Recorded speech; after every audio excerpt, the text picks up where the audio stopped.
Echari, interview, kinakabit ang pangalan ni JM Ibarra. Hindi po magkatulad ng mindset sina Kyle Echari at JM. Si JM, puno ng pangarap. Siguro, kaya pumasok si Kyle Echari sa showbiz, pero di hangad ang fame at money. Dahil may kaya na siya. Kumbaga, mayaman na siya, at di niya naranasan maging breadwinner. Simulat sa poll na pumasok si JM sa BNK. Open book na sa lahat ang kanyang pagsali at ano ang dahilan nito. Nagpakatotoo si JM sa kanyang sarili at kung ano ang goal niya, ba't naisipan niyang sumali sa PBB Gen 11. Mula pa pagkabata ni JM, namulat na siya sa kahirapan, lalo't iniwan pa sila ng kanyang sariling ama. Siya ang panganay sa tatlo niya pang mga kapatid.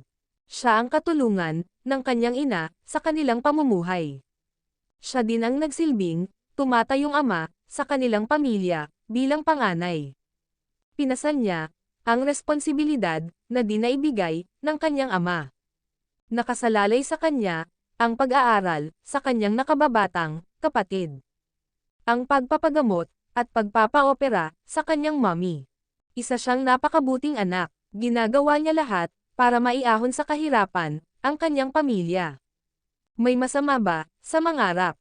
Pag kayo mga bashers ang nasa katayuan ni JM Ibarra, di ba dapat ganyan ang mindset nyo? Bakit alin niyong husgahan ang isang tao na ni minsan di nyo pa nakilala sa totoong buhay? Si JM at Fiang ay may pagkakahawig ang ugali nila pagdating sa family. Parehas silang panganay, kaya ang iniisip ng JM Fiang, pamilya talaga. Salute sa inyo, JM Fiang. Someday, matutupad nyo lahat ang inyong mga pangarap. Don't mind the bashers na gusto kayong pabagsakin. Spread love guys.